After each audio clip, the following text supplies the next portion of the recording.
Il est temps maintenant de parler de la civilisation du cheval, car c'est elle qui va mettre un terme au matriarcat néolithique.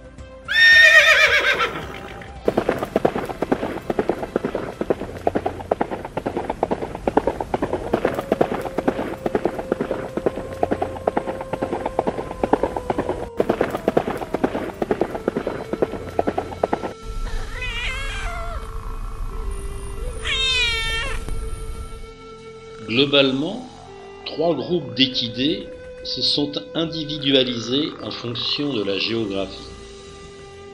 Au sud du Sahara, nous trouvons les espèces de zèbres qui sont toujours restées impossibles à domestiquer. Puis, dans la zone tropicale, nous avons l'onagre ou âne sauvage, qui lui sera domestiqué, mais en restant difficilement gérable. Enfin, dans la zone tempérée des grandes plaines d'Eurasie, le cheval s'est personnalisé en individu de même taille, dénommé cheval de Przewalski, et qu'on retrouve dessiné sur les parois des grottes préhistoriques. Tout d'abord, indiquons succinctement le cadre naturel dans lequel le cheval a été domestiqué pour la première fois. Globalement, la flore de l'Eurasie se présente en bande parallèle selon la latitude. Tout au nord, c'est la toundra, où les glaciers ont fondu et ont laissé la place à une végétation rase de lichen. Puis, c'est la taïga, formée d'immenses forêts de sapins et de bouleaux. Ensuite viennent les grandes plaines couvertes de prairies herbeuses. Et enfin, dans les zones plus arides, nous trouvons la steppe et le désert. Maintenant, compte tenu de cette infrastructure de l'écosystème de base, venons-en à la manière où les premières tribus ont pu domestiquer le cheval sauvage. Tout d'abord, signalons un détail très intéressant. En effet, dans les Kourganes, ou tumulus où furent enterrés les grands princes cavaliers d'Asie centrale, on a découvert qu'ils étaient ensevelis avec un mobilier certes important, mais également avec des chevaux sacrifiés. Or, ces chevaux étaient décorés avec des cornes sur la tête, notamment des cornes de reine. Et cela nous montre une certaine continuité des rites traditionnels anciens, datant de la préhistoire, où le renne était le gibier prépondérant. Et cela signifie que les populations d'éleveurs de chevaux descendent des tribus préhistoriques de chasseurs qui ont suivi les rennes vers le nord au fur et à mesure de la fonte des glaciers de l'Holocène. Il s'ensuit qu'en vivant dans les forêts riches en gibier et à l'abri des vents durant l'hiver, ces chasseurs de rennes de la toundra nordique se sont tournés peu à peu vers les prairies du sud quand elles ont progressé. Et puisque les chevaux sont, comme les rennes, des animaux relativement dociles, ils furent d'abord utilisés comme moyen de transport simple pour les migrations, puis avec des traîneaux en hiver, comme cela se pratiquait déjà avec les rennes. De cette façon, en nomadisant au cœur d'un bassin géographique bien défini, des peuples vont s'individualiser et s'homogénéiser. Et progressivement, au cours du réchauffement planétaire et de l'avancée orientale de la prairie, un groupe asiatique de tribus forestières va s'installer dans la plaine et constituer un nouveau peuple cavalier. On peut alors citer dans l'ordre d'apparition les peuples aryens ou indo-européens, les peuples dits finno-ougriens comme les Hongrois, les peuples turcs, les Mongols et les Toungous comme les Mandchous. Commençons par le premier peuple du cheval, soit les Indo-Européens, dont les origines et les expansions posent d'énormes problèmes dans les milieux scientifiques.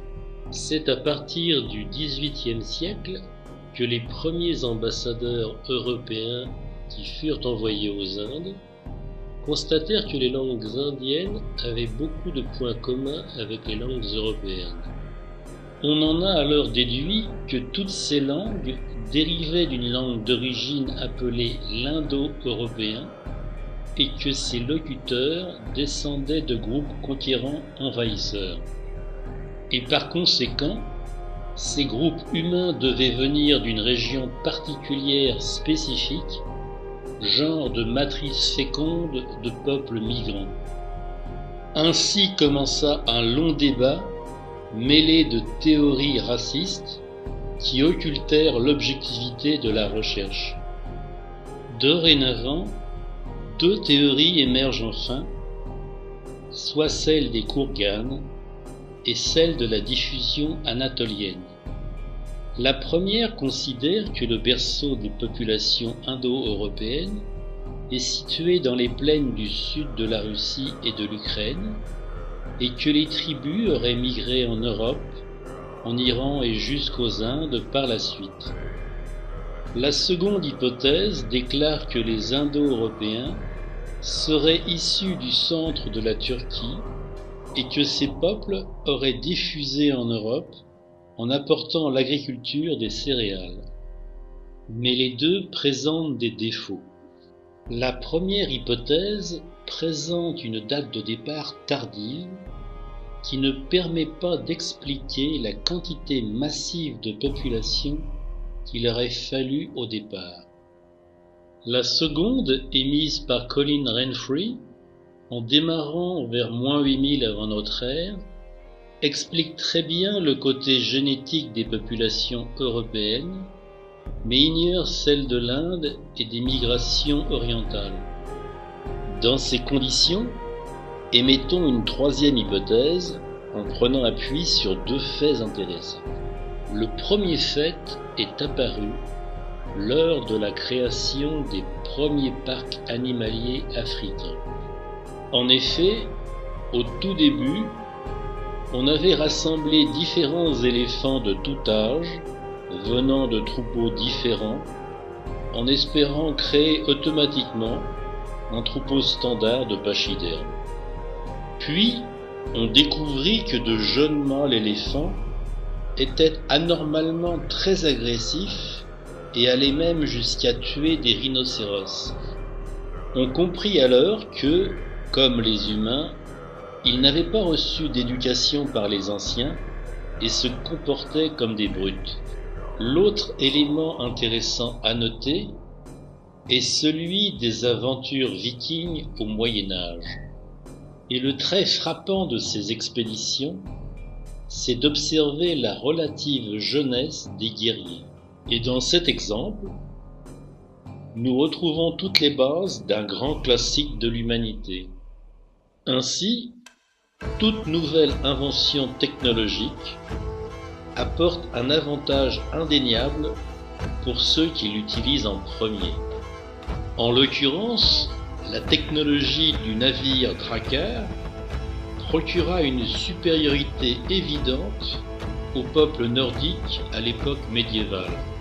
Et, compte tenu de la jeunesse des bandes vikings, aucun frein socio-culturel ne put limiter la fureur des guerriers, qui en firent alors une morale et une façon de vivre purement virile. Il s'ensuit qu'avec le saut technologique de l'invention du char de guerre, les premiers envahisseurs indo-européens ont acquis une suprématie sans précédent durant l'Antiquité. Par conséquent, en tenant compte de cette morale juvénile extrêmement agressive, on peut facilement imaginer que les bandes d'envahisseurs se comportèrent alors en barbares destructeurs et meurtriers.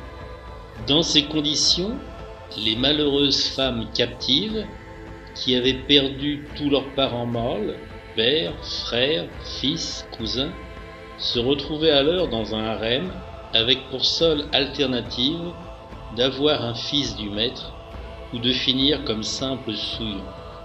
Et comme ces femmes venaient de villages détruits différents, elles ne pouvaient pas parler la même langue. Et par conséquent, elles durent parler la langue du maître.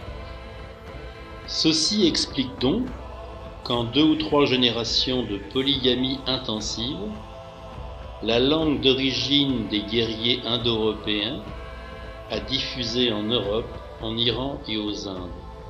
Et cela explique également la continuité génétique par les femmes de ces populations, car elles ont survécu au massacre. Ainsi, une fois cette clarification apportée, revenons à la fondation même du premier groupe indo-européen. Pour ce faire, évoquons un indice qui va nous permettre de mieux cerner les origines de ce peuple mystérieux, soit le langage. En effet, une règle simple de la linguistique montre que lorsqu'une zone géographique est très compartimentée, comme un relief montagneux ou de la forêt dense, les langues locales sont multiples et différenciées. Citons par exemple les cas de la Nouvelle-Calédonie montagneuse, avec plus de 35 langues identifiées, ou du Gabon forestier, avec plus d'une centaine de langues différentes. Par contre, avec de grands espaces dégagés, les nomades qui le parcourent pratiquent tous une langue commune. Citons alors les cas de l'immense Sahara, où plus de 30 millions de nomades parlent le tamashek, ou encore celui du Moyen-Orient ancien, où beaucoup de gens parlaient l'araméen comme le Christ. Maintenant, au niveau de la langue indo-européenne reconstituée, on découvre qu'il existe beaucoup de mots pour décrire la faune et la flore nordique, ainsi que les animaux domestiqués, mais que le vocabulaire correspondant à l'agriculture est absent. Nous avons donc bien les caractéristiques d'une population d'origine nordique chasseur de rennes, qui aurait migré dans les plaines herbeuses en nomadisant avec des chevaux et des moutons. Et ceci se confirme avec la toponymie des fleuves et rivières, car l'eau se disait ode en indo-européen. Et l'on constate que dans la zone de départ, nous avons les 2 fleuves Dvina qui coulent vers le nord.